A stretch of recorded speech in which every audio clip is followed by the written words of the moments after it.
¿Viste The Voice? No, claro que no. ¿Por qué no viste The Voice? Después de enterarme lo que hizo el actor ese, ni sé cómo se llame. ¿Friendship? Ajá, bueno, sí, ese es su personaje. Sí, es que el actor no me acuerdo cómo se llama. Después de escuchar lo que hizo en el ejército israelí, pues no, qué chingados iba a andar viendo The Voice. ¿Qué hizo en el ejército israelí? O sea, se difundió una entrevista donde cuenta cómo su unidad disparaba a los palestinos. ¿Tú no sentiste disonancia cognitiva? Es que no sabía. O sea, me acabo de enterar ahorita. Ahorita, ya te había dicho, ¿no? No, cuando la terminé de ver, me dijiste que tú no la querías ver por eso. Ajá. Pero no te pregunté qué. Estaba guardando la pregunta justo para cuando grabáramos el episodio. Ah, ¿en serio? Yo pensé que ya sabías. Que No, por eso no sabía. me preguntaste. No sabía. Sí, o sea, digo, como hay miles, como ahorita, sobre todo en TikTok también, de que se jactan, ¿no? De sus, pues sí, torturas y daño psicológico que hacen a los palestinos. Ok, entonces ya no me duele tan... Bueno, no. Es que no quiero spoilear a nadie. Por si alguien sí está viendo The Voice, no quiero spoilear a nadie de la última temporada. Por si a alguien le vale madres esto y quiere apoyar a un actor israelí que estuvo disparándole a palestinos. No, digo, yo no les voy a decir no vean la última temporada de The Voice. Sí, no, yo tampoco estoy diciendo que no lo hagan. Podrían no hacerlo, pero al final si es una historia que ya vieron por 4 años, pues yo terminé de ver la serie. ¿Quién soy yo para decirles no la vean? Yo me acabo de enterar ahorita, pues igual no los quiero spoiler. Pero qué culero, o sea, ¿cómo no sintieron ellos, todo el equipo, disonancia cognitiva al estar grabando una serie como The Voice y teniendo a alguien así en el crew? Es que esta entrevista resurgió hasta que ya terminaron de grabar la última temporada. Ajá, que ya estaba en postproducción. Tiene sentido porque por todo lo que critica The Voice, sí se me hace como, güey, ¿qué?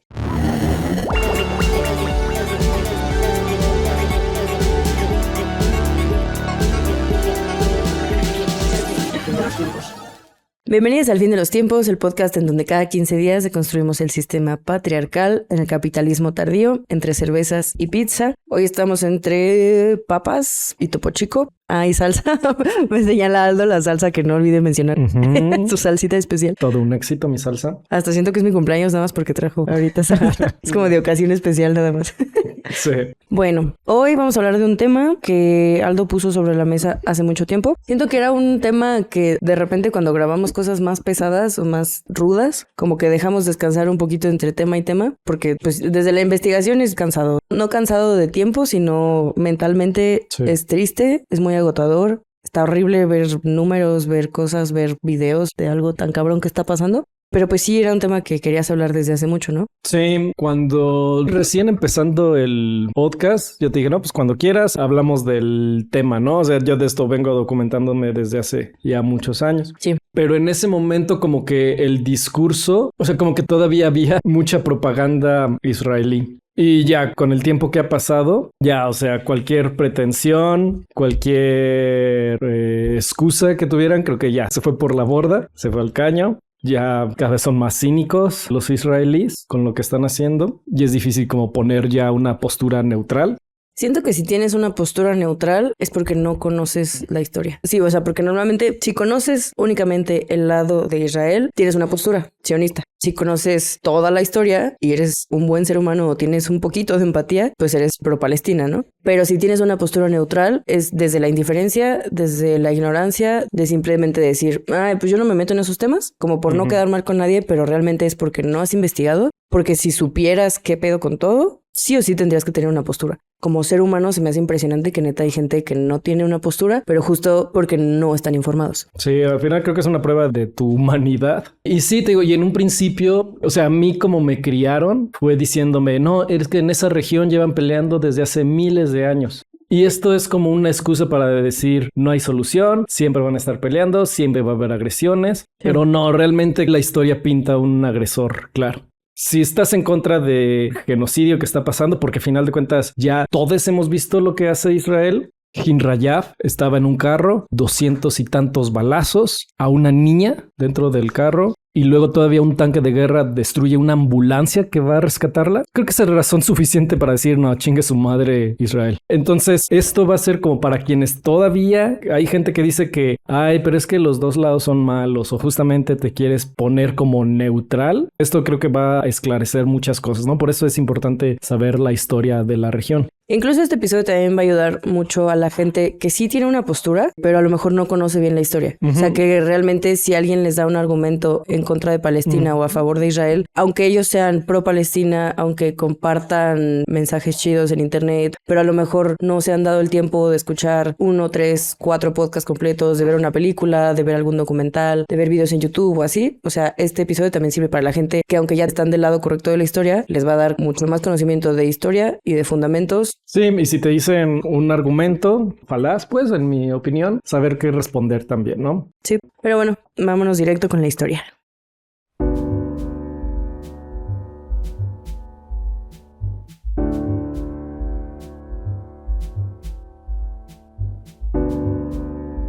Para empezar esto, quería hacerlo, de hecho, en el siglo XIX, con la publicación de un libro, Der Judenstaat, de un señor que se llamaba Theodor Herzl.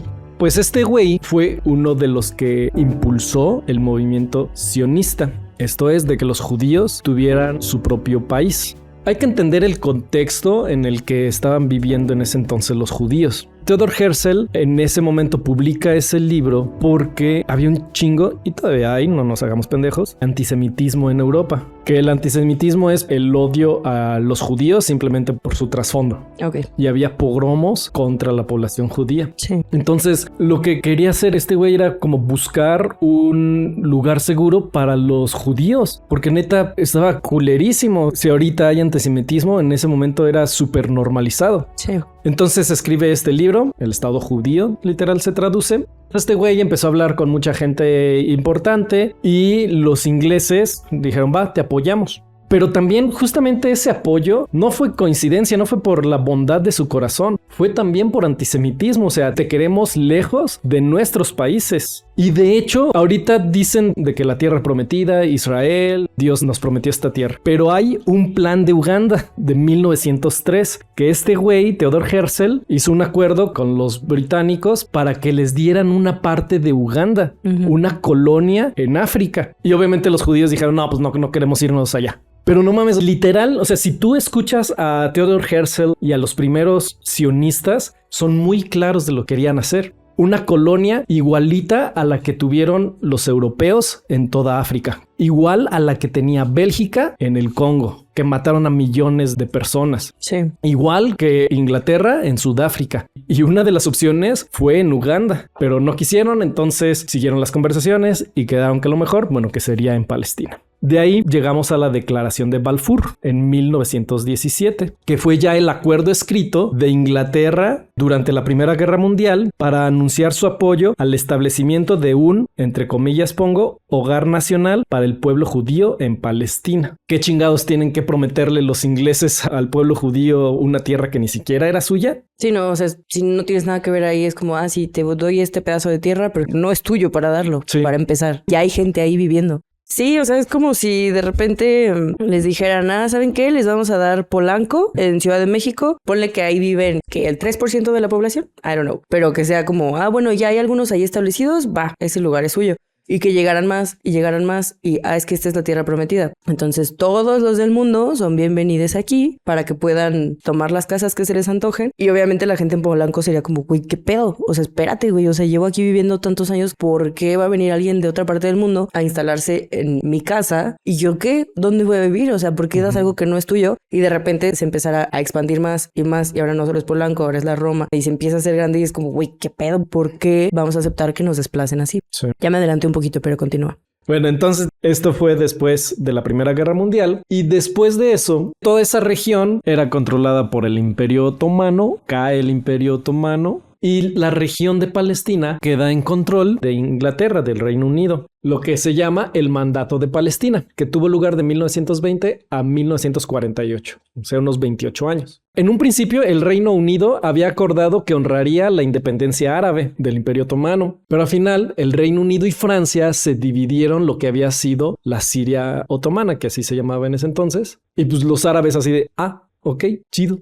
Y durante este mandato, la zona experimentó oleadas de inmigración judía. Igual, chingo de antisemitismo, un chingo de judíos ya se estaban oliendo lo que estaba pasando en Europa, empezaron a huir y estamos diciendo que esto fue hasta 1948, o sea, ya en la Segunda Guerra Mundial. Que aquí también es importante mencionar, o sea, si había tanto odio hacia los judíos, si existía y está tan fuerte el antisemitismo en Alemania, digo, no vamos a profundizar ahorita en la Segunda Guerra, bueno, el punto es que ya había mucho más odio hacia ellos, justo por esta misma protección que han tenido entre ellos siempre, o sea, de soy judío antes que cualquier otra cosa. Y había muchísimos mensajes, o sea, ves la propaganda nazi en ese momento. Sí. Y lo que decían de los judíos, o sea, realmente estaba culerísimo, de que se comían bebés, o sea, cosas horribles. No, y los veían como animales y los veían como horrible, insectos. o sea, y justo para ellos era como, o sea, estos güeyes que son inferiores a nosotros, que vemos como la cagada de aquí, que ya existe esta propaganda en contra de ellos, como porque a ellos les va a ir mejor que a nosotros. Entonces, pues sí, continuamos. Entonces empiezan a huir a Palestina. Pues eso llevó, o sea, el mandato del Reino Unido, pues llevó a la revuelta árabe de 1936 a 1939, que buscaba la independencia del colonialismo británico y el fin del apoyo británico al movimiento sionista. Sí. Aquí el año pasado salió una película, Palestine 36, dirigida por Anne-Marie Yassir, que habla justamente de la revuelta árabe de 1936.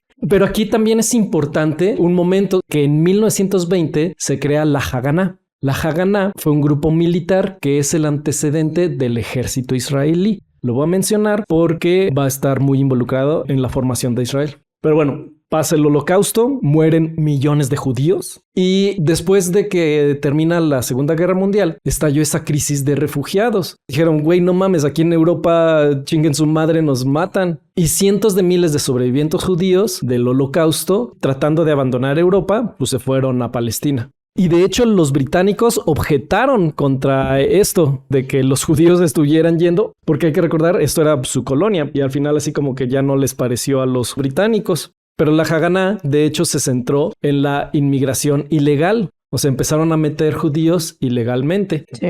Su objetivo no era solo introducir a los refugiados en el país, sino también provocar una crisis en la política internacional sobre esa cuestión. Su propósito era justamente ese. Vamos a llevar un chingo de judíos y esto va a causar pues, un conflicto. Entonces, el éxito político de la Haganá fue muy importante para la decisión que tuvo las Naciones Unidas de crear un Estado judío.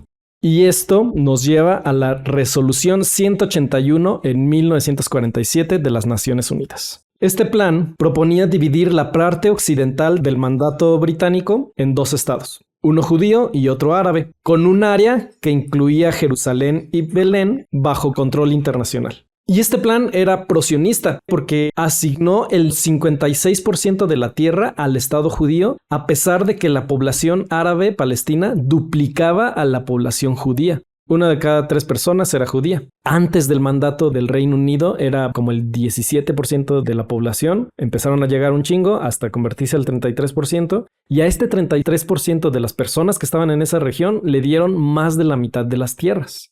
David Ben-Gurión, que se convirtió en el primer ministro de Israel, así súper feliz. Ah, sí, no, claro, aceptamos el plan. Ya, pues sí, qué chingón. Pero para él siempre fue un paso táctico y un punto de apoyo para una futura expansión territorial sobre toda Palestina. Sí. Y obviamente, pues los árabes la rechazaron. O sea, no estaban dispuestos a aceptar ninguna forma de división territorial, argumentando que violaba los principios de la autodeterminación nacional de la Carta de las Naciones Unidas, que otorga a los pueblos el derecho a decidir su propio destino. Entonces dijeron, vamos a tomar todas las medidas necesarias para impedir la aplicación de esta resolución. Y eso nos llevó a una guerra civil que a su vez dio principio a la Nakba en 1948. Nakba literalmente significa catástrofe y los israelíes le dicen el Día de la Liberación, o sea, cuando celebran su independencia. Sucede que el 14 de mayo, Ben-Gurión proclamó la independencia de Israel en Tel Aviv. Y este nuevo estado fue reconocido luego por Estados Unidos, la Unión Soviética y otros países. El mismo día de la retirada británica de la región, tropas egipcias, iraquíes, libanesas, sirias y transjordanas comenzaron la invasión del recién proclamado Estado judío. Pero la Nakba, en 1948, llevó a la expulsión o huida de más de 700,000 palestinos, o sea, 2/3 de la población, ante los ataques y los avances de las fuerzas judías. Durante este momento hubo la despoblación y destrucción de más de 500 poblados por fuerzas armadas israelíes. Hubo un borrado geográfico y la negación del derecho al retorno de los refugiados. Los palestinos tienen el símbolo de la llave, porque muchos que se fueron se llevaron sus llaves con la intención de regresar a sus casas. Si esto estuviera en video estarían viendo mi reacción, pero está súper triste eso, no manches. Sí, y a la fecha, sí, muchos conservan todavía esas llaves con la esperanza de poder algún día regresar a sus tierras. Ya no hay casa, ¿verdad? Pero el simbolismo está muy triste. Sí. Y entonces hubo una creación de refugiados palestinos permanentes. Ahora, entre los palestinos obviamente se contaba esto, pero la versión histórica mucho se ocultó de lo que pasó en la Nakba. O sea, esto de que 500 pueblos quedaron destruidos, despoblados completamente, se ocultó, aunque obviamente los palestinos ya sabían, ¿no? Pero nadie los escuchaba. Sí. Uno de los israelíes que ha sido más importantes para develar esto ha sido Ilan Pappé. Recomiendo muchísimo leer sus libros, ver sus videos, porque él empezó a investigar sobre esto y decir, güey, ¿qué pedo? ¿Qué fue lo que hicimos en el 48? Literal fue una limpieza étnica que sigue a la fecha. Aquí recomiendo ver la película de Farja, es del 2021, dirigida por Darin Salam, que justamente habla la historia de una chavita que fue expulsada de su casa durante 1948. Esta crisis nos llevó al armisticio de 1949. Hubo acuerdos provisorios firmados entre Israel, Egipto, Jordania, Líbano y Siria. Se le llama la línea verde, esta división entre Israel y Cisjordania, porque literalmente agarraron un mapa y con un lápiz verde trazaron una línea. Y dijeron, esto va a ser Israel, esto va a ser Cisjordania. Para quienes no sepan, Palestina está dividida en dos regiones, la Franja de Gaza y Cisjordania. Si escuchan o ven textos en inglés, Cisjordania le dicen West Bank, no sé por qué.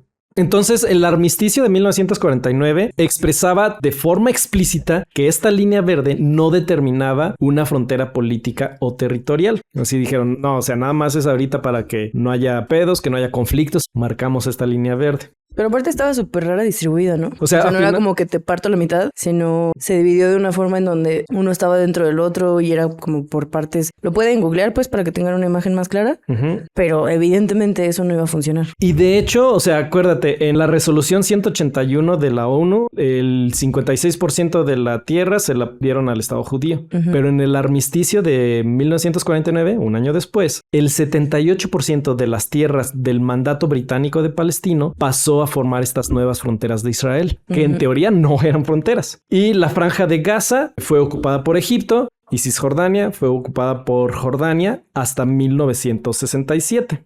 En el 1962, Kennedy autorizó la venta de armas a Israel. Antes de eso, Francia y Reino Unido tenían ese papel. Eran quienes estaban apoyando incondicionalmente a Israel. Pero en el 62 es cuando Estados Unidos empieza a apoyar a este país. Y esa venta en el 62 fue una decisión individual. O sea, dijeron, no, pues no es un compromiso continuo. Nada les vendemos ahorita, guiño, guiño. Vayan e invadan a otros países. Ahora, durante esta época, más o menos, se formó la Organización para la Liberación de Palestina, la OPL, que fue fundada por Yasser Arafat en 1964. Recuerden ese nombre, va a ser relevante más adelante. Su objetivo en ese momento era la destrucción del Estado de Israel mediante la lucha armada, el retorno de los refugiados palestinos y la autodeterminación de los árabes palestinos. Y más adelante, pues todas estas tensiones llevó a la Guerra de los 6 días en 1967. Egipto empezó a desplazar sus tropas al Sinaí y aquí, pinches israelíes, siempre con lo mismo. Entre comillas, temiendo una invasión inminente, hicieron lo que le llaman ataques preventivos. Atacaron el Sinaí y Gaza. Y fuerzas jordanas, que de hecho estaban al mando de un comandante egipto, atacaron Jerusalén y Netanyah para alentar el avance israelí en Egipto. Para el final del cese de hostilidades, en esta guerra de los 6 días, Israel ya había anexado toda la península del Sinaí, la Franja de Gaza, Cisjordania y Jerusalén Este, junto con los Altos de Golán, que está en el norte, o sea, se lo quitaron a Siria. Y a la fecha, los Altos de Golán sigue estando ocupado por Israel. En esta guerra, de 280,000 a 325,000 palestinos y 100,000 sirios escaparon o fueron expulsados de Cisjordania y los Altos de Golán. Entonces, ¿en dónde quedamos? Si te fijas, ya al final de la Guerra de los 6 días fue muy importante para Israel porque había anexado completamente la Franja de Gaza, toda Cisjordania, o sea, ocuparon toda la región. Igual los israelíes dicen, no, pero es que nos atacaron de todos estos países y nosotros tuvimos que defendernos. Pero realmente quienes iniciaron las agresiones fueron los israelíes. Sí. Y siempre ha sido así. Durante esta época, Estados Unidos aplicó el programa de ventas militares al extranjero a Israel de manera ya formal. Y en 1981, la ayuda económica de Estados Unidos pasó a consistir exclusivamente en donaciones, o sea, sin obligación de reembolso. Les empezaron a regalar armas a Israel. Y ¿Cuál era el interés aquí de Estados Unidos? Justo en esa época, en los 60s, yo creo que tiene mucho que ver con la Guerra Fría. Estados Unidos estaba metido en todos lados. Como siempre. Entonces, me parece a mí que era como un punto de interés el Medio Oriente, y a la fecha, pues, como un puesto de avanzada para controlar toda la región. Indirectamente, pues, pero como tener esos, ¿cómo se llama? Como puestos militares a la mano. Sí, no es porque Estados Unidos dijera, sí, tienen razón, por buen pedo les voy a dar dinero. Sí, así de, ay, pobrecitos judíos, merecen el Estado de Israel. Sí, no, como, deuda histórica por la Segunda Guerra, tengan. Pues no.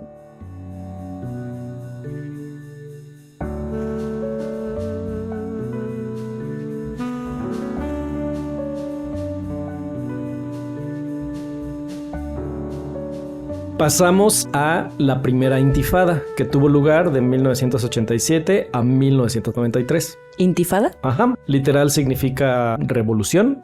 Por eso ahorita se dice de intifada global o intifada digital. Es la primera vez que escucho el término, te lo juro. Ahora me siento ignorante. Bueno, ya fui la mensa que preguntó por si alguien no sabía que era intifada. Bueno, ¿qué fue esto? Fueron varias protestas, actos de desobediencia civil y disturbios llevados a cabo por los palestinos, motivados por la frustración alrededor de la ocupación militar israelí de Cisjordania y la Franja de Gaza, que reclamaban la represión sistemática, la negativa a reconocer el derecho de autodeterminación del pueblo palestino y la ausencia total de posibilidades reales de un futuro digno. A esta intifada se le llama la Revuelta de las Piedras. Te voy a enseñar una foto. ¿Puedes describirla? Es una foto donde hay 7 niños con piedras en las manos y se las están lanzando a un tanque de guerra. Ajá, entonces justamente este símbolo, y a la fecha sigue siendo así, de niños arrojando piedras al ejército israelí. Y son niños. Sí, exacto. ¿Y qué fue lo que hizo Israel? Desplegó alrededor de 80,000 soldados que usaron fuerza letal contra estas personas, muchas de ellas infancias, arrojándoles piedras. No mames. O sea, son piedras. Es como si alguien te está molestando y te avienta una bolita de papel en la cara y le respondes con un puñetazo y lo dejas sangrando en el piso. ¿Qué pedo? O sea, eran piedras. Ya, masacre. Y la OLP se mantuvo completamente al margen de lo que estaba pasando. ¿Y qué pasó? Que durante los 6 años de la intifada, el ejército israelí asesinó al menos a 1,087 personas, de las cuales 240 eran niños. ¿Pero eran protestas diferentes o siempre fue con piedras? No, eran similar. O sea, a lo largo de todos los territorios ocupados hubo muchos actos de protestas, de desobediencia civil, disturbios. Ok. Aquí yo recomiendo una película para ver lo ridículo que era la ocupación israelí y es The Wanted 18 del 2014, dirigida por Amer Shomali y Paul Cowan. En español la pueden encontrar como Los 18 Buscados o El Gran Ataque de los Animales. Ok, ya ves que los españoles luego le ponen nombres bien raros a las películas. Y a los personajes. ¿Sabes cómo le dicen a Hermione? No, ¿cómo? Hermione. Sí, hay muchos ejemplos. Podría darles una lista cagadísima de los nombres que les ponen, pero no estamos hablando de eso. Bueno, esta película había un grupo de judíos en un kibutzín que estaban a favor de la causa palestina. Les vendieron 18 vacas a unos güeyes en Palestina. Y no mames, el ejército israelí se movilizó para encontrar estas vacas que las estaban escondiendo en diferentes casas porque alegaban que era una amenaza para la seguridad de Israel. Por pinches mamones. Esta autodeterminación porque no querían que tuvieran la posibilidad de que tuvieran leche simplemente. Sí, no, qué pendejada. Ajá, la neta. La película está, no quiero decir bonita porque está estupidísimo esto y está muy cruel, pero tiene animación stop motion, o sea, está bien hecha pues la película y está simpática hasta eso. Y durante la primera intifada también se formó Hamas. Durante estos 6 años. De hecho fue en 1987. Ok. Ahora, un reportaje del Washington Post dice que Israel ayudó inicialmente a la creación de Hamas porque buscaban debilitar a la OLP. a este partido de Yasser Arafat. Oficialmente, tanto Israel como Hamás lo niegan, pero hay un testimonio de un general israelí, Yitzhak Segev, donde dice esto, que estuvieron apoyando a Hamás. Que es justamente lo que hizo, por ejemplo, Estados Unidos con Al-Qaeda en Afganistán para que se enfrentaran a la Unión Soviética. O en Irán, o que ha hecho muchas veces, ¿no? Que empiezas a apoyar a una fuerza militar contraria y luego, pues obviamente te regresa eso en la cara. Y dices, no es cierto, eso nunca pasó, nunca los apoyé. Ajá. ¿Y cómo terminó esto de la primera intifada? En los acuerdos de Oslo de 1993. De esto hablamos un poquitito en el episodio de No hay consumo ético bajo el capitalismo, porque aquí es donde se forma en teoría los dos estados. Ahora, ¿a qué vamos con esto? El gobierno de Israel y la OLP firmaron estos acuerdos para ofrecer una solución permanente al conflicto palestino-israelí. Estaban, de hecho, basados en el Plan de las Naciones Unidas para la partición de Palestina de 1947, la famosa Línea Verde. Sí. Lo firmaron Yitzhak Rabin y Yasser Arafat junto con Bill Clinton. ¿Qué fue lo que pasó? Ya oficialmente, en teoría, se delimitaron bien esas fronteras. Se llegó a la creación de un autogobierno interino palestino, la Autoridad Nacional Palestina, que se le transfirieron los poderes y responsabilidades en Cisjordania y la Franja de Gaza. Uh-huh. Reconoce Jerusalén del Este, junto con toda Cisjordania, como parte del territorio de este Estado palestino independiente y rechazó lo que decía Israel de que quería todo Jerusalén para sí. Pero varias cosas quedaron fuera de este acuerdo. O sea, dijeron, bueno, ya lo demás lo solucionamos después, que eran los refugiados palestinos, se les negaba el derecho al retorno, los asentamientos ilegales israelíes, ahorita hablamos de ello más a detalle, y la seguridad y las fronteras también fueron excluidas de los acuerdos. Ahora, muchos estaban en contra de los acuerdos de Oslo, incluyendo Hamás, porque denunció a Arafat y a la OLP como traidores que permitieron la división de la Palestina histórica. Sí. Que de hecho ahorita ya jamás reconoce las fronteras de 1967, o sea, las de la Guerra de los 6 días. Pero no sé, aquí qué pienso. Arafat yo creo no la tenía fácil y en su mente creo que realmente creía que esto iba a llevar como a una solución de decir, bueno, ya vamos a reconocer a Israel para que nos dejen esta parte a nosotros, que era un porcentaje menor, pero decir como, bueno, ya para que dejen de estar chingando, que haya paz.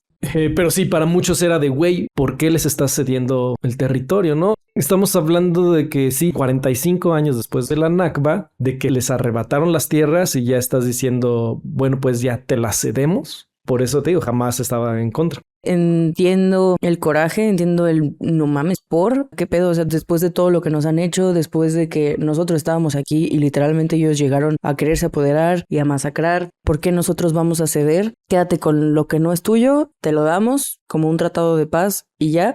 Pero al mismo tiempo, pues ya había demostrado Israel que iban a aplastar a todo mundo. De todos modos, no estaban pidiendo permiso, ¿sabes? O sea, no es como que quisieran ellos llegar a algún acuerdo, porque ya para este punto de la historia ya era muy evidente que no tenían intenciones de negociar, que solamente iban a seguirse apoderando y apoderando. Si fueron tan crueles como matar a gente cuando se rebelaban con piedras. Entiendo el coraje del pueblo palestino y de Hamás, pero también entiendo la postura de Arafat de decir, pero es que no hay forma de ganar. Mientras sigamos con esta resistencia, solamente van a morir más de los nuestros. Sí. De hecho, Israel se benefició por los acuerdos de Oslo porque los demás países vieron en ellos ya la resolución del conflicto. Dijeron, bueno, ya nos lavamos las manos, listo. Israel logró dar una imagen así como diplomática, democrática, mientras mantuvo su control sobre el territorio ocupado. O sea, incluso después de que dijeron, va, está bien, nosotros este territorio, ustedes este territorio, había parte de ese territorio que iba a ser del pueblo palestino, en donde seguía estando el pueblo israelí. Sí, y es que vamos a Oslo II, en 1995, otro acuerdo. Entonces, nada más para que quede claro, este acuerdo nunca se respetó. Exactamente, nunca. Que de por sí ya estaban en desventaja el pueblo palestino, que para empezar, la parte de tierra que les dieron era la parte más culera, en donde no se podía cultivar, en donde estaban completamente desfavorecidos, y aún así, aunque les estaban dando migajas, ni eso respetaron. Sí, entonces en estos nuevos acuerdos de 1995, Oslo II, competen específicamente a Cisjordania.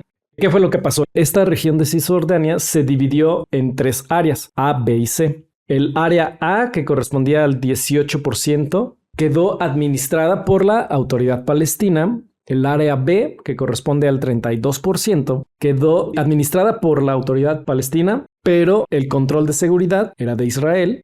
Y el área C, que correspondía al 60%, que fue administrada por Israel. Ah, chinga. Exactamente. O sea, a ver, Cisjordania Sí. se divide en 3. Sí. A, B, C. Sí, pero no es como, igual no hay como una línea clara. Sí, no es como que partes el pastel en 3 partes iguales, no son horizontales. No, son islitas. Imagínate la área A y área B rodeada de un chingo de área C. Y así por todos lados. Ok. Entonces, si tú quieres desplazarte de un área a otra área, a huevo tienes que pasar por una región que está administrada por Israel. Área A y área B era el mismo pueblo. Sí, todo es Cisjordania. O sea, no había ninguna diferencia. No. Solamente está rodeada y como atravesada por área C. Que son palestinos, pero administrados, controlados por Israel. Ok, entonces todo esto era territorio palestino, pero el control del área C estaba en Israel. A la fecha, ajá. Ok. Es un desmadre. O sea, hicieron un desmadre con los dos. ¿Y por qué? Si es el pueblo palestino, ¿por qué hasta ahí se meten? ¿Qué tienen que ver ellos? O sea, ay, no me cagan. En un principio, Oslo II decía que estas divisiones iban a ser temporales y que eventualmente toda la jurisdicción de estas 3 regiones iba a llegar a la autoridad palestina. Pero a la fecha, estas divisiones persisten. ¿Cuándo dices que se crearon esas divisiones? En el 95. O sea, 31 años diciendo, Simón. Ajá, y por eso se dice que Israel es un estado de apartheid. ¿Pero qué es apartheid para la gente que no sabe? Bueno, ese término se empezó a usar en Sudáfrica porque los blancos podían acceder a ciertos lugares, mientras que los negros no podían. Tenían más derechos los blancos que los negros, más tierras eran de los blancos que de los negros. Y de hecho, cuando Desmond Tutu, cuando Nelson Mandela fueron a Palestina, dijeron, güey, esto está más culero que lo que nosotros vivimos. ¿Y cómo funciona? Hay identificaciones azules para los israelíes y hay identificaciones verdes para los palestinos. Entonces, acuérdate, la área C está controlada completamente por Israel. Hay puestos, así como aquí en Celaya hay un chingo de puestos de la Guardia Nacional, pero imagínate que en todos esos te detienen y te dicen, a ver tus documentos. Tienes documento azul, pasas, no hay pedo. Tienes un documento verde y si quieren o no, los militares te dejan pasar. Mira, por ejemplo, yo he estado trabajando con algunas personas en Ramallah para una conferencia, ¿no? De radiología. Les hice la imagen y todo. Ajá. Y veo las fotos, por ejemplo, de estudiantes, ¿no? Así como, no sé si tú cuando fuiste estudiante, fuiste como a algún congreso de diseño. Entonces imagínate, estás estudiando imagenología, quieres ir a un congreso de radiología. Pero este congreso es en Ramallah y tú vives en Nablus. Tienes que pasar un chingo de puntos de control israelíes y en cualquiera de esos te pueden decir, no, te vas a chingar a tu madre, no pasas. Veo las fotos de estos eventos, veo a personas de la edad de mis estudiantes y pienso en todo lo que tienen que pasar. Un viaje que te tomaría media hora te puede tomar 6 horas porque en cada uno te detienen y te mantienen ahí el tiempo que chingados se les dé la gana. Y 6 horas si te va bien y te dejan pasar. O sea, si también puede ser que, pues no, te regresas, bye. Sí. Uno de los argumentos, por ejemplo, que se usa para defender a Israel, dicen, es la única democracia en Medio Oriente.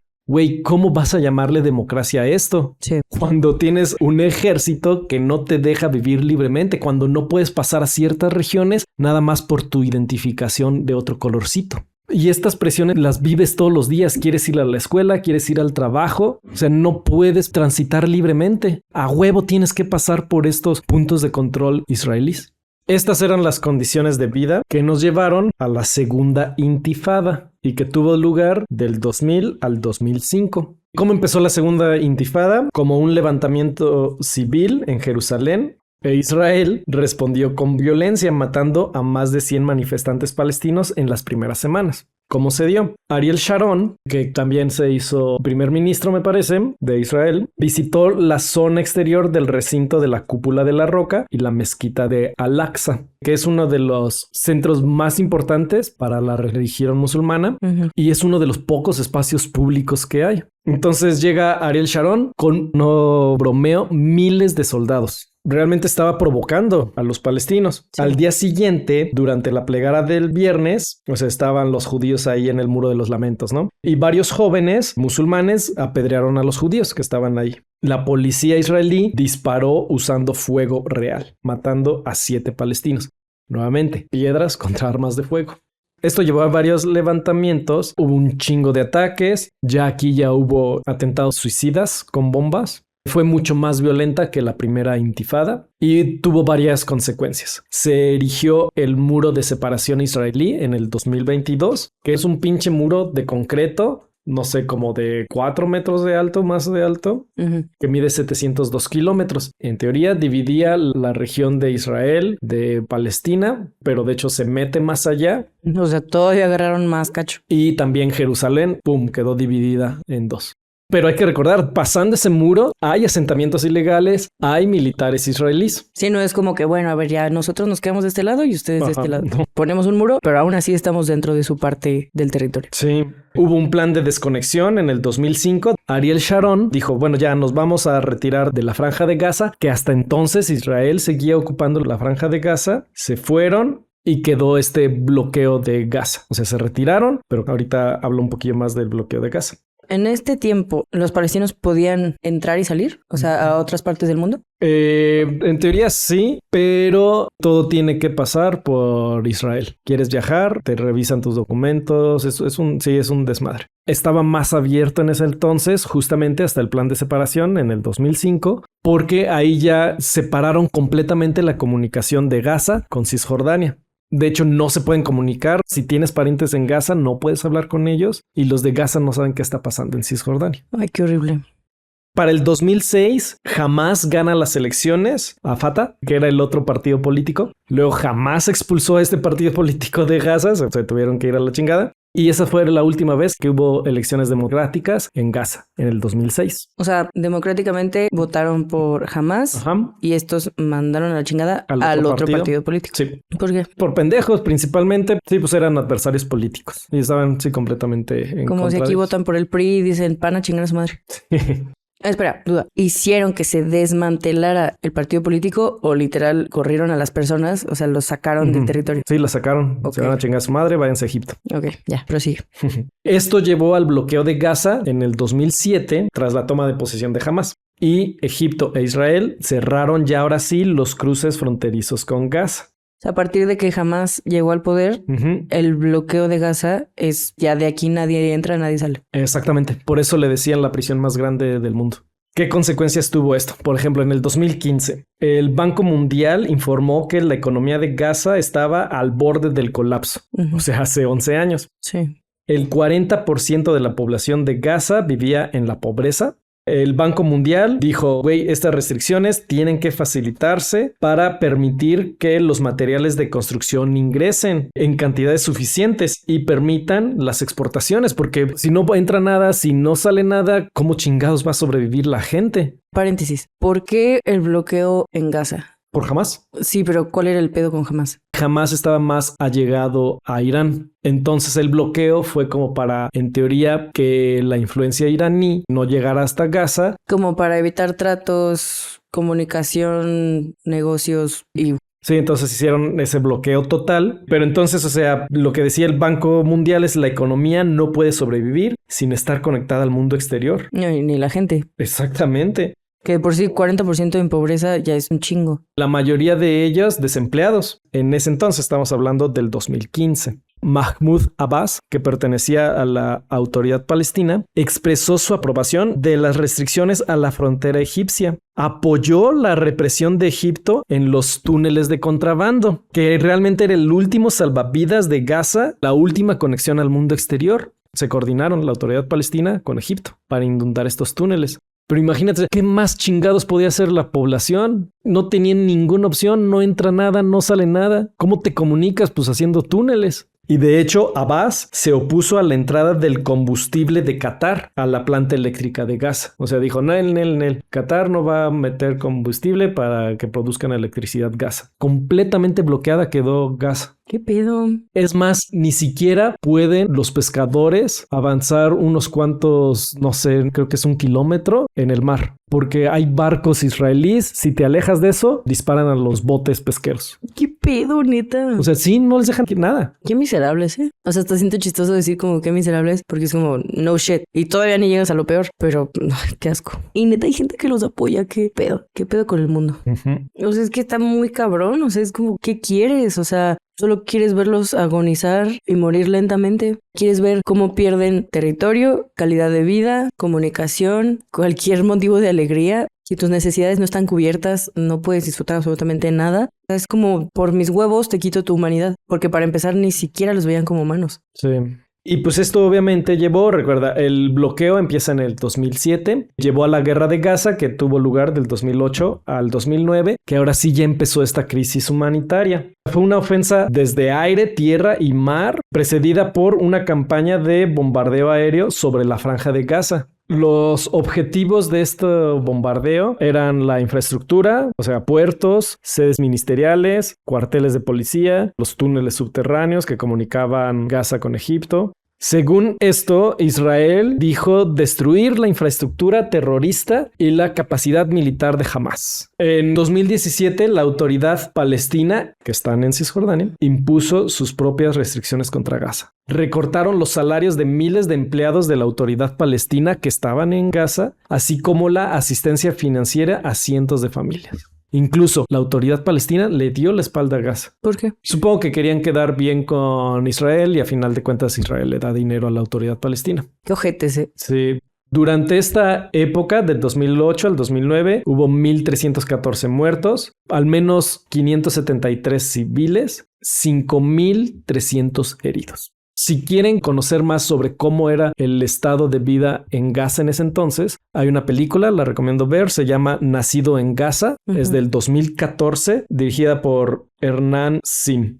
Hay quienes acusan esta película de que es misery porn, o sea, de que cuando vas a un lugar y filmas así como a la gente pobre, ¿no? Sí. Pero, güey, o sea... Estás retratando la realidad. Sí. Esta película sigue la historia de varios niños. Y en un momento les preguntan, o sea, ¿qué quieres hacer de grande? Uno, por ejemplo, recolecta plástico porque pues no puede hacer otra cosa. Y creo que él mismo es el que dice que él de grande quiere unirse a Hamás. Y es como entender por qué. ¿Qué opción tenían esos niños? Sí, o sea, ¿a qué pueden aspirar realmente? No hay trabajos, la pobreza está cabrona, no tienen para comer. Entonces su única esperanza era el levantamiento armado para tratar de liberarse. Sí. Por eso los expertos dicen jamás nunca lo vas a poder destruir. Jamás es una ideología, no es un ejército. Y si matas a uno van a surgir más. Y sobre todo más ahorita porque pues ¿qué chingados esperas que hagan los niños? Cuando estás viendo que te están oprimiendo y los únicos que se defienden son esos güeyes. No estoy justificando sus acciones, no estoy diciendo que están bien sus estrategias, pero es que no ven otra opción.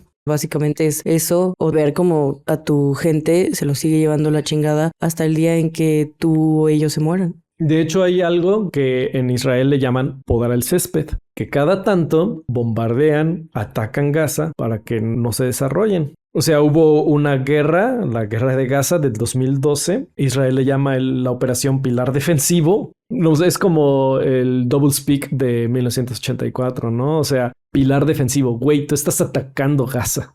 Y es que está mucho este argumento de que, güey, es que si los dejan en paz, los niños palestinos van a crecer para asesinar. Se van a volver en contra del pueblo de Israel. O sea, es que si los dejas crecer, o sea, ahorita son niños, tenemos empatía porque son niños, pero no podemos tener empatía con ellos porque en algún momento van a ser adultos que van a representar una amenaza hacia los israelíes. Pues sí, güey. O sea, si llevas toda la vida jodiéndolos, chingándolos, asesinando a su gente, son extremadamente oprimidos por ti, por los militares. Justo. Güey, tú eres responsable de ese caldo de cultivo. Tú empezaste ese pedo y ahora dices que no, pues por protección a nosotros y a las futuras generaciones tenemos que acabar con todos. Vas y chingas a tu madre, güey. Sí, y bueno, obviamente no todo mundo es de Hamás, a pesar de que Israel diga lo contrario, de que no hay inocentes, sí maten a todos los niños porque se van a hacer Hamás.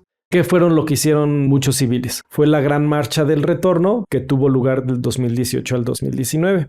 Decenas de miles de palestinos participaron frente a la frontera israelí en Gaza. Nuevamente, protestantes desarmados contra francotiradores israelíes. Se pusieron en la frontera, literalmente querían atravesar la frontera. Durante esta época hubo 312 palestinos muertos. Se incluyeron médicos, periodistas, discapacitados, al menos 59 niños, 29,000 heridos.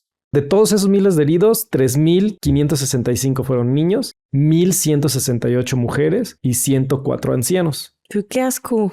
Y está horrible que, o sea, siguen habiendo manifestaciones, levantamientos, y para ellos es tan fácil como, pues te mato y ya, güey. Te quieres levantar, vas y chingas a tu madre. Pero para el pueblo palestino, ¿qué otra tienen? O mueren de hambre en la pobreza y son miserables toda su vida, los años que les queden, o se unen para rebelarse. Y su forma de rebelarse, no tienen armas, no tienen nada con qué defenderse, no tienen con qué atacar. Simplemente creamos este movimiento, avanzamos y nos fusilan. Qué asco, qué desesperación que sucede una y otra y otra y otra vez. ¿Cómo puede llevar tantos años esto y que neta nadie entre en su defensa?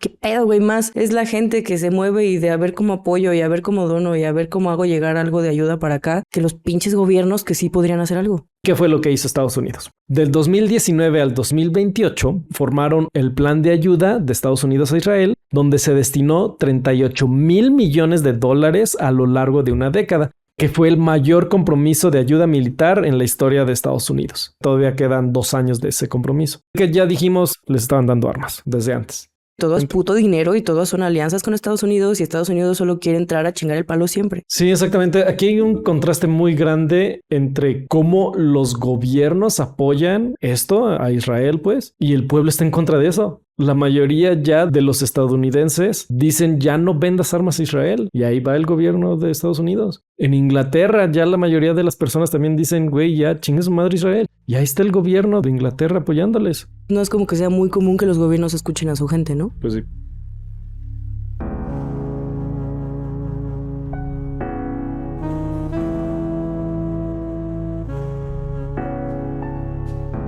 Y pues esto nos lleva al genocidio de Gaza, que empezó en el 2023. Ya van 3 años. Yo lo sigo pensando como si fuera poquito, pero 3 años viviendo eso es un chingo. Sí. Obviamente esto empezó el 7 de octubre. Este ataque de Hamas tomó 251 rehenes, murieron 695 civiles israelíes. Que aquí hay varias cosas. O sea, uno, la frontera la controlaba Israel. ¿Cómo chingados no se dieron cuenta de que un chingo de motociclistas de Hamas atravesaron la frontera? Sí. No quiero hacer como teorías de conspiración, pero sí dices, güey, ¿cómo no te das cuenta? Justo, porque lo estaban haciendo público. Fue danos un motivo, güey. Te dejamos entrar, haz tu desmadrito, para ahora sí tener la justificación perfecta para terminar de fusilarte. Y de hecho, los expertos dicen, o sea, jamás no creía que iba a tener tanto éxito con ese ataque. Claro. Obviamente, ¿no? Esa estrategia fue lo que hizo dudar a tanta gente en el mundo. O sea, lo que los hizo ponerse del lado de Israel y decir, güey, jamás empezó. Porque hasta aquí mucha gente se enteró de que existía un pedo. Entonces, si esto es lo que los medios te cuentan, lo que la propaganda israelí te cuenta, pues ellos empezaron, güey, nosotros nos estamos defendiendo de la masacre que hicieron. O sea, estaba este festival de música. Sí. Que, ¿cómo se te ocurre hacer un festival de música en la frontera donde sabes que hay un grupo armado, no? Va a ser un Coachella a un lado de la frontera donde está este cerco, esta alambrada. Se habla del Mossad, del servicio de inteligencia más cabrón del mundo. Y, güey, neta, ¿no abriste redes sociales para ver lo que están publicando estos güeyes? O sea, tío, no quiero entrar a teorías de conspiración, pero neta dices, ¿qué pedo, no? Eso, la neta, sí da indicios de que sabían perfectamente lo que iba a pasar y simplemente estaban esperando con los brazos abiertos para que les dieran un motivo para ahora sí terminar de fusilarlos. Pero además hubo un chingo de mentiras. Biden, el expresidente de Estados Unidos, dijo que vio videos de bebés en hornos. Chinga. Y hasta el gobierno de Estados Unidos tuvo que decir, no es cierto, Biden no los vio. Mintió. Pero lo hemos mencionado en este podcast. Las mentiras toman un chingo de tiempo para desmentirse. O sea, nunca hubo bebés en hornos y a la fecha sigue diciéndose eso. En los noticieros, en los programas de Inglaterra, de Estados Unidos, siguen diciendo eso. Cuando no hubo nunca bebés en hornos. Murió un bebé y un bebé es horrible la tragedia, pero no metieron a ningún bebé en ningún horno. Y es que basta con que lo escuches o lo veas en un tweet para empezarlo a divulgar. Sí. Y es que ni siquiera debería ser tan difícil ni tan tardado desmentirlo. Simplemente con que la gente buscara, a ver, si es cierto, a ver, muéstrame las pruebas de que esto sucedió, quién lo dijo, de qué fuente viene, en qué video sale. Simplemente es ese pedo de no verificar nunca la información que escuchas y creer todo lo que sale en los noticieros. O sea... Sí. Y mira, aquí sí hay algo de lo que sí se sabe y está confirmado. Murieron más de 1,000 personas. Cerca de 700 fueron civiles. Pero hay algo que el ejército israelí le llama la directiva Aníbal, que dice, para evitar que haya secuestrados, van a hacer lo posible, incluso matar a los civiles para que no se lleven a gente. Entonces, de estas 700 casi personas que murieron, muchas fueron por la directiva Aníbal. ¿Y por qué? ¿Por qué la decisión de te mato antes de que te secuestren? Porque para Israel es como un desmadre porque tienen que empezar negociaciones. O sea, Israel tiene un chingo de prisioneros. Siempre los secuestrados los usan como ficha de intercambio. Liberamos a estas personas, pero ustedes liberen prisioneros palestinos. O sea, es para evitarse la presión social del mismo pueblo israelí. Podrían perfectamente decir, no voy a negociar contigo, pero pues es como para evitar que haya diferencia de opiniones dentro de Israel, que no quieran iniciar la conversación de que no, tu gobierno sí haz negociaciones porque yo quiero recuperar a mi familia, quiero recuperar a mi gente. Entonces que se abra la conversación porque pues los tienes secuestrados.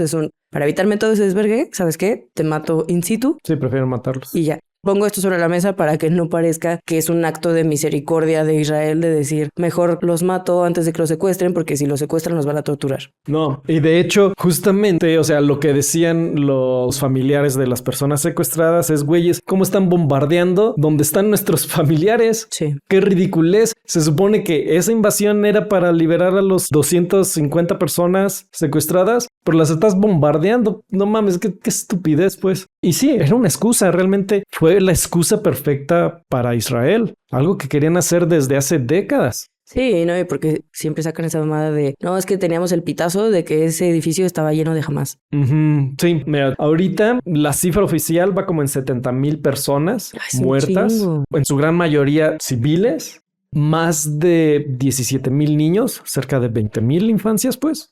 138,520 heridos, incluyendo 8,600 niños y 19,000 mujeres. Hay más de 14,400 desaparecidos. Y de hecho hay un estudio de Lancet. Lancet es la revista más importante de medicina, donde dice que las muertes en Gaza son 50% más de lo que se había reportado previamente.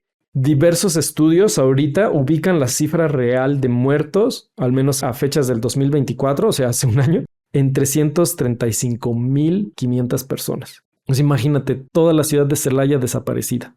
Se ha evacuado el 86% de todo el territorio en Gaza, incluyendo casi 900,000 niños que ya no tienen casas porque está todo destruido.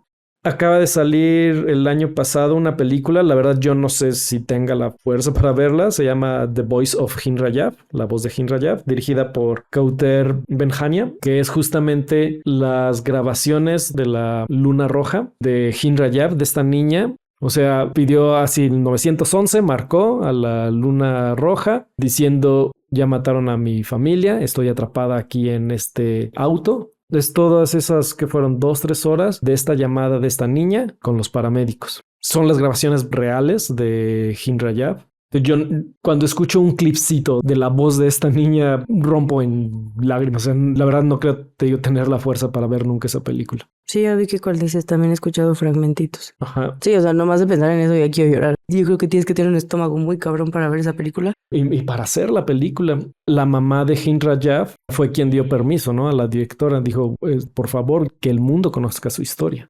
Para la gente que en este punto lo dudo bastante, y si sí te juzgo mucho, para la gente que en este punto sigue sin tomar una postura, cuando te cuentan una historia de quien te estén contando la historia, empatizas con los personajes. Conoces a su familia, sus sueños, sus metas. Pongamos de ejemplo los Juegos del Hambre. Te cuentan la historia de Katniss, del Distrito 12, entonces empatizas con ellos. Sí. O sea, en ningún momento dices que chinga su madre el Distrito 12, el Capitolio tiene razón. Y cuando se rebelan, apoyas la Katniss. Rebelión. Ajá. Apoyas a Katniss, apoyas todo lo que está sucediendo y tiene un porqué, tiene un motivo muchísimo más profundo. O sea, no es simplemente queremos llegar al Capitolio a matar gente. Hay un porqué. no es que te valgan madres las personas del Capitolio, pero al final sí es un, güey, es que ¿qué esperaban? ¿Quién está oprimiendo a quién? Ajá. Si lo ves desde este lado de la historia es muy fácil el decir, era obvio que iba a pasar y te da gusto, ¿no? De, güey, a huevo lo lograron. O sea, lograron desmantelar al sistema que los oprimía. Entonces, si es tan fácil entenderlo en una película, ¿por qué cuesta tanto tomar una postura con algo que está sucediendo todos los días desde hace un chingo de años? La diferencia es que en la vida real y en la situación de Gaza y de todo el pueblo palestino, esa rebelión que intentaron por años y por años nunca fue a su favor. No han ganado, o sea, no se han liberado. Sí, a final de cuentas creo que la maquinaria de la propaganda israelí era muy cabrona. Digo era porque ya las redes sociales quitaron todo este velo que había, toda esta pretensión de, este conflicto, los dos lados son malos. Digo, si vemos la historia, se pinta una imagen clara. Y siempre sacan la carta de antisemitismo. Sí, pero ¿quién es una potencia que está apoyada por los gobiernos del mundo que les dan armas contra una bola de monitos que tienen? No tienen nada, no tienen literalmente el apoyo de nadie. Sí. Al final de cuentas creo que sí, las redes sociales ayudaron a quitar este velo. Y me acuerdo que cuando pasó el ataque de 7 de octubre, tú me mandaste un video. No sé si tú te acuerdas, pero me preguntaste algo así como ¿qué piensas de esto? Y lo que yo contesté es que está muy cabrón que esto sí llegue a las noticias internacionales y por qué las agresiones que viven todos los días los palestinos no se escuchan. Claro. Y sí, en ese momento creo que todavía estaba como este aparato de propaganda que, güey, los mismos israelíes se han encargado de destruirlo. Los mismos soldados publican sus videos. Vemos los videos que graban en Gaza donde está todo completamente destruido. Hemos visto los videos ya de cómo literalmente matan a personas que están sin playera, con las manos levantadas, con una bandera blanca y los francotiradores los matan. Ya no hay ningún tipo de pretensión de las intenciones de Israel. No, o sea, ya es un cinismo muy cabrón. La gente se enorgullece de eso. Justo todos los militares que suben videos, que se burlan. ¿Qué pedo contigo? O sea, ¿cómo esperas que empatice con la bestia que estoy viendo en mi teléfono? ¿Cómo se cagan de risa? ¿Cómo se mofan de todo lo que hacen? Es un así chingas a tu madre. Y sí, es verdad lo que dices. Ellos mismos se han encargado de que toda su propaganda se vaya al caño. Sí. Entonces, Sudáfrica llevó el caso ante la Corte Internacional de Justicia acusando a Israel de incumplir sus obligaciones bajo la Convención sobre el Genocidio de 1948 en sus ataques en la Franja de Gaza. Ya está este caso por genocidio a Israel de la Corte Internacional de Justicia. Y en enero del 2024, esta misma Corte de las Naciones Unidas dictaminó de manera provisional que había indicios, no mames, en serio, de que se estuviese cometiendo un genocidio y ordenó una serie de medidas cautelares mientras se desarrollaba la investigación oficial. Indicios. Sí, güey, ¿qué más indicios quieres, no? Pinches tibios, güey. Se supone que debieron haber tomado estas medidas Israel, obviamente no lo hizo. El 21 de noviembre del 2024, la Corte Penal Internacional, o sea, bueno, aquí hay dos cortes, ¿no? La Corte Internacional de Justicia, que esta juzga a países u organizaciones, y la Corte Penal Internacional es contra civiles. Entonces, la Corte Penal Internacional emitió órdenes de arresto contra Benjamin Netanyahu y el exministro de Defensa, Yoav Gallant. También contra un güey de Hamas, que ya Israel lo mató, por crímenes de guerra y contra la humanidad. O sea, en teoría, los países que firmaron las convenciones de las Naciones Unidas, si Netanyahu o Gallant entraran a sus fronteras, deberían apresarlos. Y están estos pendejos, está Netanyahu visitando chingo de países que se supone deberían apresarlo. O sea, si entra y sale y no pasa nada. Exactamente, les vale madre. ¿Para qué chingados firman si no van a respetar los acuerdos? Sí, exactamente, ¿no? ¿Cuáles son los crímenes de guerra que se han cometido? Inanición. La gente se está muriendo. No mames. Nunca deberías ver un niño morirse de inanición. Es la imagen más espantosa que he visto en mi vida. Sí. Y pensar que eso les está pasando. Y a la fecha, después de, entre comillas, el cese al fuego, pero la comida sigue sin pasar. Israel no deja pasar nada. Lo que llega es, obviamente no alcanza a estas 2 millones de personas. O sea, y aparte de culeros, como les encanta burlarse, neta hay videos en donde se ponen cerca, hacen carne asada para que les llegue el olor a las personas que están ahí, sabiendo que se están muriendo, o sea, sabiendo que están en estado de inanición y se cagan de risa y suben videos de eso. O sea, no los he visto, pero... No, están horribles el gozo que les da eso. Sí. ¿Algo más o ya pasó al siguiente? Pasa al siguiente. Pinches miserables. Castigo colectivo. Obviamente lo que hizo Hamás estuvo culerísimo. Sí, murieron chingos de personas. No debieron haber tomado rehenes. Sí, fue un ataque terrorista. Pero no puedes castigar a toda Gaza, a 2 millones de personas, por lo que hizo este grupo. Ese es el castigo colectivo. Es un crimen de guerra. Otro crimen de guerra es ataques a objetos y propiedades protegidos, o sea, edificios educativos, de salud como hospitales, de suministros alimentarios, sistemas de agua potable, infraestructura de riego. Israel ha destruido todo eso. Igual con la excusa de, es que ahí estaba ocultando Hamás, porque se supone en las reglas de la guerra son objetivos protegidos hasta que hay evidencia de que ahí es un centro de operaciones militar, ¿no?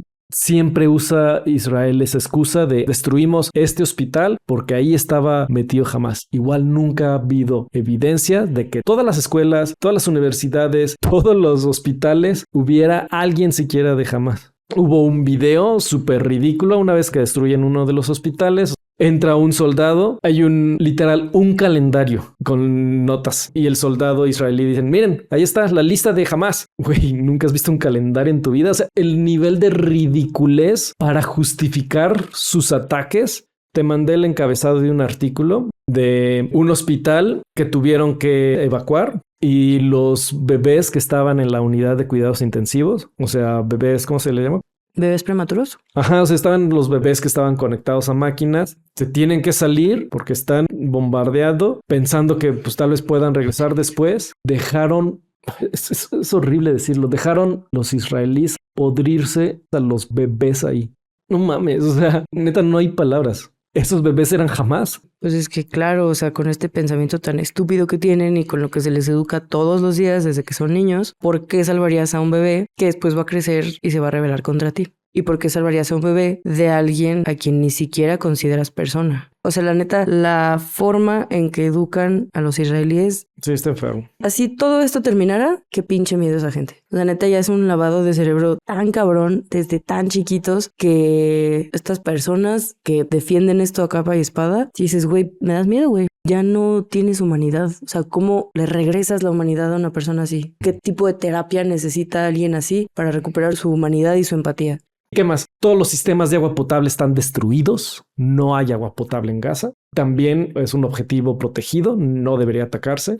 Hace poquito vi un video de una chava que tenía una botella de agua y estaba muy sucia el agua, ¿no? Y el video iba de, espérenme tantito, déjenme le doy un trago a mi agua. Y como el mensaje a la gente de, se la cayó en verdad, pues esta agua es la que se van a tomar, sí. O sea, realmente era un video que hablaba del cambio climático. Decía muchas cosas que estaban siendo responsables de que en algún punto ese era el agua que íbamos a tener que tomar. Y me acuerdo que entré a ver los comentarios, había muchísimos comentarios que decían, está peor lo que tienen que tomar en Gaza. Y la neta dije, güey, qué bueno ver tantos comentarios que están hablando de esto. La conversación en los comentarios se volvió sobre eso. Todas las conversaciones tienen que ser sobre esto, la neta. No vamos a dejar a las personas tranquilas hasta que algo tiene que pasar. Sí. Otro crimen de guerra, ataques indiscriminados y desproporcionados. O sea, tú no puedes llegar y empezar a balacear a todo el mundo. Que ya dijimos, Israel lo lleva haciendo desde hace un chingo. Uso de armas prohibidas. La primera vez que escuché que Israel usaba fósforo blanco fue en el 2018, 2019. Y yo la verdad como que en ese momento no me lo creí. El fósforo blanco es un arma química, o sea, las armas químicas están prohibidas, que te quema cabroncísimamente hasta los huesos. E Israel la usa regularmente. Se han tenido que inventar términos como escolasticidio para la aniquilación sistemática del sistema educativo en Gaza. Todas las universidades de Gaza, y esto a final de cuentas soy docente, ¿no? Perdón, me cala un chingo. Le quitas el futuro a un pueblo. Y obviamente el ecocidio, ¿no? O sea, toneladas y toneladas y toneladas de escombro. Sí. Ni en 50 años vas a terminar de limpiar eso. Y el Congreso de Estados Unidos, por su lado, aprobó miles de millones en ayuda militar adicional al compromiso anual de $3,800 millones. Qué pinche ridículo es. Estados Unidos tiene la ley LIHI que prohíbe a este país de proporcionar entrenamiento o equipo a cualquier unidad militar extranjera si existe información fidedigna de que dicha unidad ha cometido una violación grave de los derechos humanos. No mames. Y se lo pasan por los huevos. Como todo. Qué asco Israel y qué asco Estados Unidos. Y qué asco la gente que los apoya. Sí.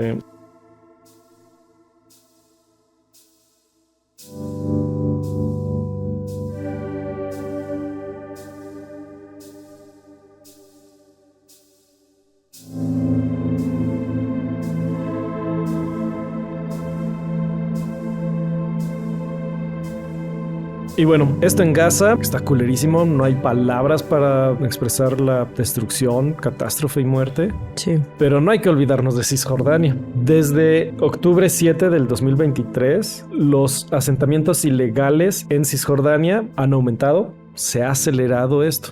¿Cómo funcionan estos asentamientos ilegales? ¿Recuerdas las diferentes áreas de Cisjordania? Área A, B y C. Sí. En estas áreas, sobre todo en la área C, se han estado poniendo poblados israelíes en territorio que se supone corresponde a Palestina, que son apoyados por el gobierno, estos asentamientos, obviamente, por el gobierno israelí. Y aparte en Estados Unidos, no sé, en otros países, te venden terrenos en Palestina, en Cisjordania, a los judíos. Sí, no mames. De hecho, en Israel tienen el birthright, como el derecho de nacimiento, que le dan el derecho a cualquier persona judía en el mundo de ven, puedes venir a Israel, no hay pedo. Para eso en específico recomiendo ver la película de Israelism, de hecho está en YouTube, que habla sobre esto, ¿no? Las campañas que hace Israel, que van a las universidades, les hacen un viaje gratuito para que visiten Israel y luego de ahí los reclutan para el ejército.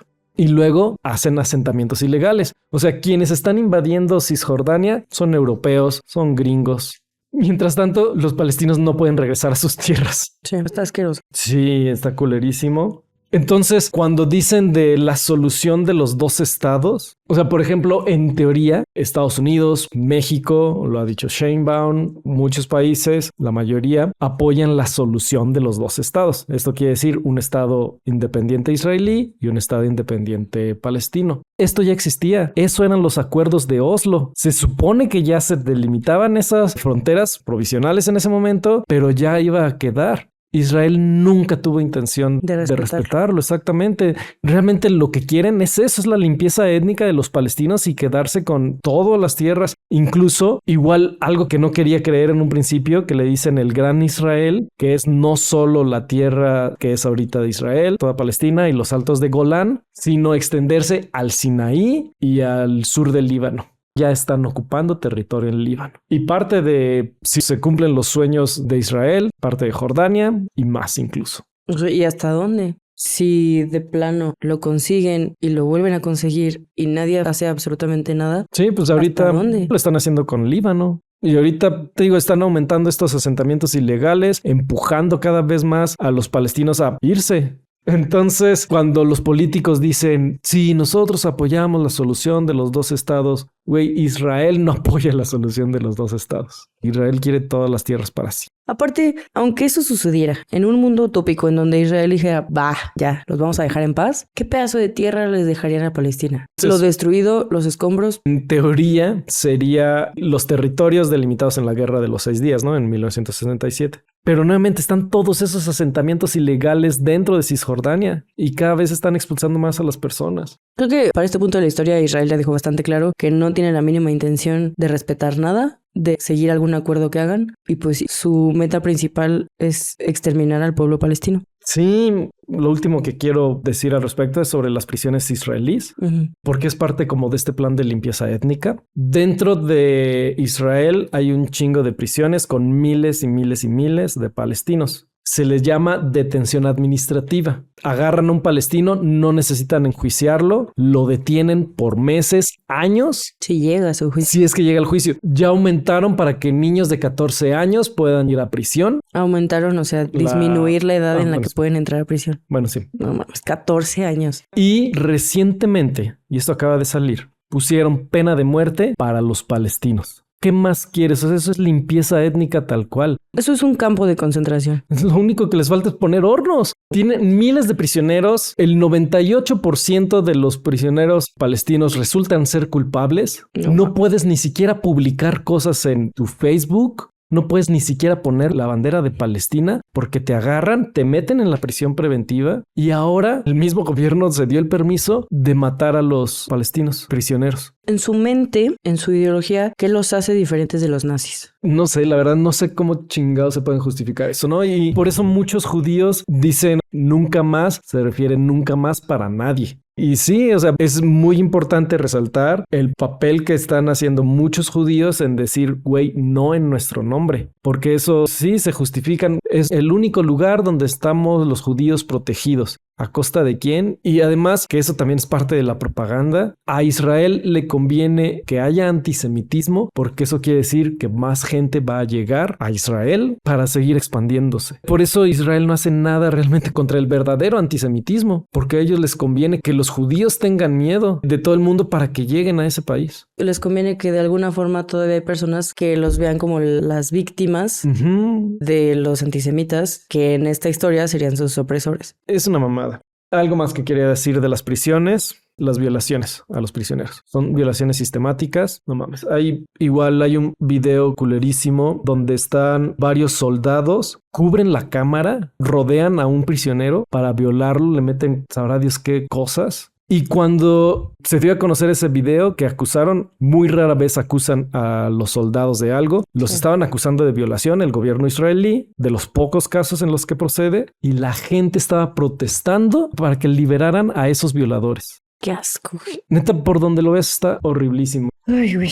Hay un libro que se llama One Day Everyone Will Have Always Been Against This, de Omar El Akkad. Se traduce a: algún día todo el mundo habrá estado en contra de esto. Ajá, vamos a ver al pasado y vamos a decir, no mames, cómo se permitieron esas cosas. Así como hoy hablamos del Holocausto, así como hoy hablamos del apartheid en Sudáfrica o del genocidio en Ruanda, y cómo los gobiernos, los gobernantes pueden cargar con esto y decir, sí, Israel tiene derecho a defenderse. Güey, no mames. Es que pinches miserables. Porque al final a los gobiernos y a la gente que tiene poder lo único que les interesa es eso. Más poder, más acumulación de riquezas, todo se mueve con dinero, todo es corrupto, todo es asqueroso, nada es en función de la humanidad, de la empatía, del respeto. El sistema mundialmente está jodidísimo, ¿no? Pero ¿y los demás? O sea, y los civiles, y nosotros, y tus amigos, y tu familia, toda la otra gente que no tiene la más mínima influencia en lo que un gobierno pueda decidir, neta, ¿cómo no vas a tomar una postura? ¿Y cómo vas a elegir estar en el lado incorrecto de la historia? ¿Cómo vas a decidir conscientemente apoyar al Estado de Israel? O sea, ni siquiera se me ocurre una palabra lo suficientemente culera y horrible para describir lo que hacen. Está más allá del lenguaje de cualquier idioma. O sea, es como...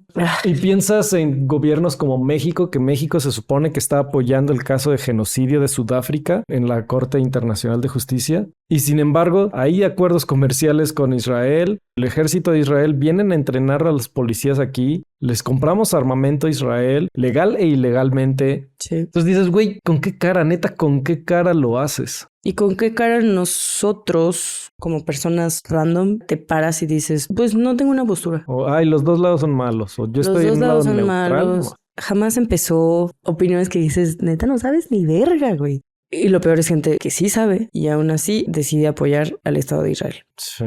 Por eso es tan importante el movimiento de BDS, de boicot, desinversión y sabotaje. Igual ya hablamos de ello en el episodio de consumo ético. Vayan y escúchenlo. Pero básicamente se inspira en el movimiento que hubo en Sudáfrica para terminar con el apartheid.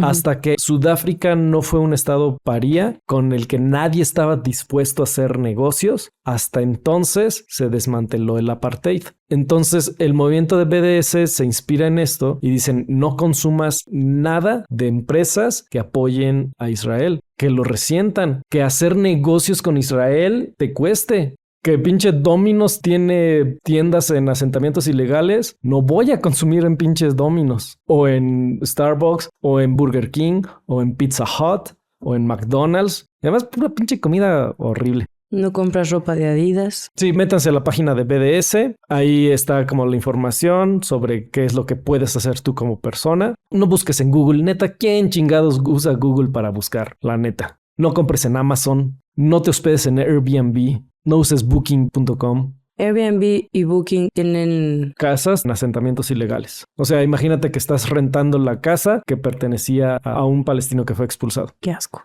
Siento que he dicho que asco como 20 veces en este episodio, pero neta, qué asco. ¿Quién toma estas decisiones? O sea, eso te habla un chingo de las empresas y de la gente que está hasta arriba. Y dices, neta, no tienes un gramo de empatía. Solo te importa el dinero y el poder y seguir enriqueciéndote y acumulando. Sí, de hecho. Neta, son miserables, güey. Todos los de estas empresas, todos los que tienen decisión aquí, son una mierda de personas. Y yo diría, no solo no consumas, sino habla de ello. O sea, si alguien va a decir, oye, vamos a pedir de Domino's. Ah, ¿sabes qué? No pido de Domino's. O sea, yo por eso en cada rato digo, no, ¿sabes qué? Yo no pido de Amazon. No mames, yo no voy a tomar de Starbucks. O sea, ser más vocales, porque te digo, no puede el mundo seguir normal mientras cientos de miles de personas están sufriendo. Y está muy cabrón porque cuando pones este tema sobre la mesa, alguien te pregunta, ¿por qué no te gusta Starbucks? Y le explicas por qué, es un, ok. O sea, o lo cuestionas de, güey, tú sí apoyas eso y es como, ay, güey, yo no estoy comprando esto. Es tanta la indiferencia que aunque les digas, güey, estos güeyes patrocinan el genocidio en Gaza, o sea, a lo mejor es un abiertamente no lo digo de, sí, los apoyo porque quiero, pero es un, ay, güey, soy una persona. ¿Qué diferencia hay si compro en Starbucks? ¿Qué diferencia hay si pido de Domino's? Pero ¿cómo te sientes bien? O sea, ¿cómo puedes vivir con la idea de que estás apoyando estas marcas cuando están tomando estas decisiones que dices, güey, no estás en un estado de supervivencia en donde Domino's es tu única opción? Que fíjate que a mí me pasa eso con Starbucks. Justo me pasa esa disonancia cognitiva con Starbucks porque en la oficina piden mucho de ahí. Sí. O sea, todo el tiempo están pidiendo. O sea, mínimo una vez al día alguien pide Starbucks. Yo antes también pedía. Nunca me ha gustado el café realmente de ahí. Se viene insípido y pedorro. Y muy caro para lo que es. O sea, creo que hay cafeterías mucho mejores locales. Sí. Normalmente yo tengo este discurso como, güey, Starbucks no necesita tu dinero. Las cafeterías locales sí. Si puedes apoyar a alguien, adelante. Pero pues una empresa multimillonaria, pues ¿para qué no? Y por otro lado, pues todo este desmadre.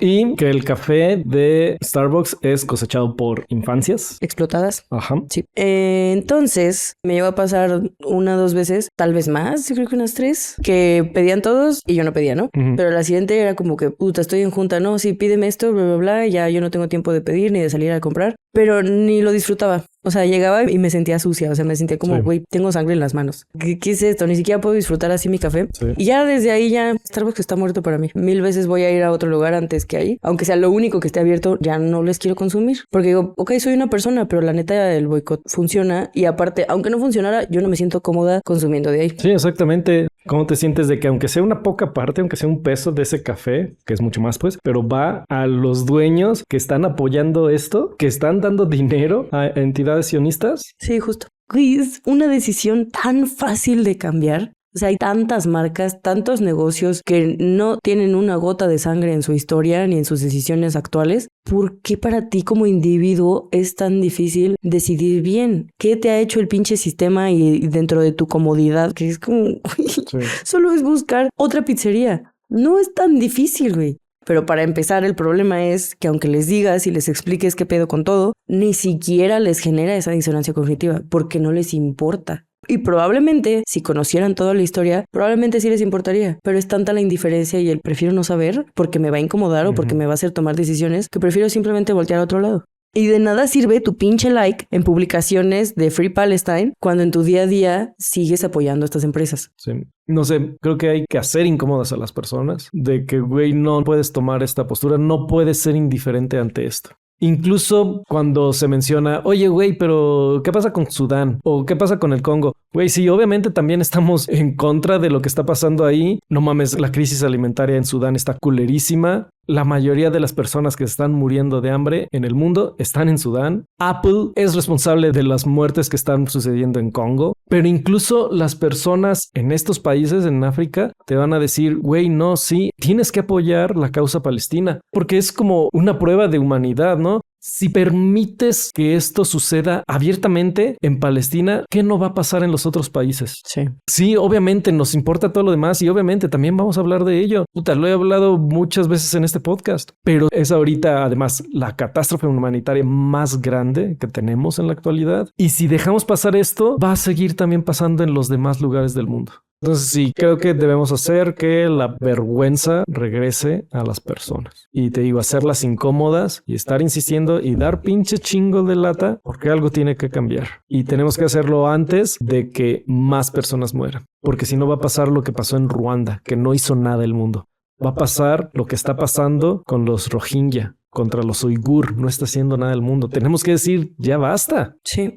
¿Te acuerdas del poema del pastor Martin Niemöller o Niemöller? No sé cómo se pronuncia. ¿Cuál es? Bueno, primero, este pastor es conocido principalmente por este poema, pero su historia está interesante porque inicialmente era antisemita y simpatizante nazi, pero sus ideas cambiaron cuando fue encarcelado en un campo de concentración por manifestarse en contra del control nazi de las iglesias. El poema dice: primero vinieron por los comunistas y no alcé la voz, porque no era comunista. Luego vinieron por los socialistas y no alcé la voz porque no era socialista. Luego vinieron por los sindicalistas y no alcé la voz porque no era sindicalista. Luego vinieron por los judíos y no alcé la voz porque no era judío. Luego vinieron por mí y ya no quedaba nadie para alzar la voz por mí. Este poema lo he visto muchas veces. O sea, está muy cabrón que lo escribió alguien que inicialmente era antisemita. Después cambió su percepción. Cuando le afectó directamente, se fue del otro lado, tuvo muchas reflexiones y ahora se está usando ese mismo poema para decir, güey, es exactamente lo que estamos haciendo con todos estos pedos que estamos ignorando, es lo que está pasando en Gaza, es lo que está pasando en tantos lugares del mundo, que es ¿en qué momento vas a voltear a ver? ¿En qué momento te va a importar? Sí. Hasta que te afecte directamente a ti, hasta que sea tu familia a la que fusilan enfrente de ti, hasta que sea tu bebé al que dejan pudrirse. Por eso muchos ya están diciendo así de primero vinieron por tal grupo, ¿no? Por ejemplo, las personas trans en Inglaterra, ¿no? Y luego dicen, y entonces alcé la voz porque ya me sé el resto del poema. Pues sí. Quienes llegaron hasta este punto, gracias por escuchar todo el episodio. Sabemos que quedó más largo que el promedio, pero pues era importante abarcar todos los puntos relevantes y profundizar bien en este tema y sepas cómo contraargumentar a las pendejadas que dice la gente. Y pues la neta sí considero que es un episodio que completamente vale la pena mandárselo a todo el mundo. Con ese amigo tibio, con la amiga que no toma postura, con quien no tiene conocimiento del tema, simplemente porque quieres que ubique de qué estamos hablando. Con quien compra en Burger King, en Starbucks, en Amazon. Sí, o sea, la neta no creo que sea así, pero quisiera que este fuera nuestro episodio más escuchado. ¿Está cabrón? Sí, digo, el shadow ban está muy fuerte. Y deja tú el shadowban. O sea, realmente, si la gente que nos está escuchando ahorita y llegaron hasta este punto del episodio lo comparte, que chinga su madre el shadowban. Mientras no lo bajen de las plataformas, podría llegar a ser el episodio más escuchado si quienes nos están escuchando ahorita deciden compartirlo con sus personas. Por eso, intifada global hasta que Palestina sea libre. Sí. Y pues, ¿tienes ganas de agradecer algo? Fuck. Digo, así terminamos normalmente nuestros episodios. Ah, sí, bueno, si este es el primer episodio que escuches, para que no digas, ¿qué pedo? Porque después de todo esto ahora quieren agradecer algo. Ajá, o sea, el mundo está de la verga, está culerísimo, pero creo que para eso también sirve mucho de inspiración el pueblo palestino. O sea, ves cómo comparten en redes sociales su vida, su lucha. Y dices, güey, o sea, están en las peores circunstancias posibles y aún así encuentran algo positivo en la vida. Ves a los niños jugando en las ruinas y dices, güey, no mames, la humanidad persiste, ¿no? Entonces, sí, aunque el mundo esté de la verga, creo que siempre es importante como voltear a ver qué más es verdad, como dijera Laverne Cox, algo a lo que podamos agradecer. Sí, y pues sí es una dinámica que tenemos al final de todos los episodios. Me acordé ahorita de personas que me han preguntado que por algo ha salido a tema que, por ejemplo, que tú no compras en Amazon. ¿Salgo yo mucho en tus conversaciones al respecto? Es que, o sea, por ejemplo, si voy a encargar algo o vamos a pedir algo entre más personas y sale ay, güey, en Amazon está más barato y es, ajá, pero prefiero comprarlo en el Mercado Libre o ir a una tienda aquí en donde lo venden que pedir en Amazon, ¿no? Ay, ¿por qué? Y ya empiezo a platicar, ¿no? Entras en la conversación porque es Aldo me contó, Aldo me dijo o me pasaron este artículo o bla, bla, bla, ¿no? Ah, ya. Ajá. Entonces, de ahí sale ¿cuáles son tus posturas políticas? De hecho, no consumen esto y así. Pero si es alguien a quien le importa lo suficiente como para no consumir en estos lugares, ¿no? Y la respuesta que suelo recibir es no mames. O sea, es como, ¿qué acabas de escuchar? ¿Qué está interpretando tu cerebro? O sea, ¿por qué la respuesta es, ay, qué hueva? Es más importante tu comodidad. Sí, neta, me zurra que esa sea la respuesta. La mayoría de las veces. Está muy cabrona la diferencia a que alguien diga, qué chido. Yo creo que eso me ha pasado 2 veces. 2 personas me han dicho, qué chido, versus unas 15 veces que me han dicho, ay, no mames, qué intenso. Ay, como si lograra qué. O sea, es como, ay, su madre, güey. Entonces, mi agradecimiento va dirigido a ti y a todas esas personas, a toda la gente empática que no le vale madres, que sí toma posturas políticas, que sí elige un lado de la historia, que no son tibios, que comparten mensajes en redes, que hacen diseño gráfico enfocado en esto para comunicar lo que está pasando. Gente que no se encierra en su burbuja y dice, mientras yo esté bien, no pasa nada. O sea, mi agradecimiento es para todas esas personas que, aunque estos sean los comentarios que reciban y la gente que dice, ay, qué hueva, vayas a empezar con tus temas, sí, a la gente que tiene empatía. Ya. Yo quiero agradecer a... Híjole, hay veces que tú escuchas noticias de cosas que pasan en otros lugares y sí dices, no mames, estoy en culero, ¿cómo puede pasar eso? Pero cuando te pasa de cerca, no es de que no lo hayas entendido previamente, pero dices, güey, esto yo nada más lo veía en las noticias, no lo creía posible. Le quiero agradecer a Enrique. No sé si te acuerdas de la Sierra de Codornices. Nos llegaste a acompañar a mi familia y a mí. Sí, sí me acuerdo de Enrique. La Sierra de Codornices se encuentra entre Juventino Rosas y Guanajuato. Y un amigo de mis padres tenía, bueno, ya spoilers, tenía ahí su terreno, unas 100 hectáreas creo. Bien bonito. Sí, para mí es mi lugar favorito en la tierra. Tengo muchísimos recuerdos de ese lugar desde que soy una infancia. Y de unos años para acá llegó una empresa minera a toda esa sierra. Empezó a comprar terrenos porque Enrique invitaba mucho a mi familia ahí a su cabaña. Pero las últimas veces que habíamos ido, se escuchaban las máquinas. Tun, tun, tun, tun, tun. Estaban haciendo agujeros en todo el cerro estas empresas mineras. Y Enrique logró resistir un chingo, pero eventualmente pues no pudo contra la presión, ¿no? Y ya se me hace una ojetada que todo ese cerro, este lugar, ya pertenece a unos canadienses. Y te digo, y eso lo ves como en las noticias, ¿no? De cómo llegan estas empresas y lo acaparan todo. Lo acaparan, lo destruyen, desplazan a la gente. Ajá. Sí, esa región ya va a estar completamente destruida porque lo único que ven es ese valor comercial. Entonces, bueno, le quería agradecer a Enrique por siempre fue bienvenida a mi familia ahí, por cuidar ese pedazo de tierra y pues lástima, ¿no? Yo lloro por todos los recuerdos que tengo ahí, por pensar todo lo que puso Enrique en ese terreno, décadas cuidando ahí y por todo lo que se va a perder. O sea, no solo la parte personal, sino perdimos ese pedazo de tierra, una pinche minera canadiense. Y está cabrón pensar que esto sucede en todos lados y cuántas personas están siendo afectadas, cuántos animales, cuánta vegetación por pinches empresas culeras por dinero. Y pues sí, aguantó lo que pudo, ¿no? ¿Cuáles son tus redes sociales? A mí me encuentran como Natash Will, W-E-A-L. ¿Cuáles son las tuyas? Yo estoy como Aldo Maledictus. Encuentran el podcast como findelostiempos.mx. Y pues bueno, ya saben, compartan este episodio con todo el mundo. Si es que llegaron hasta aquí, espero que sí.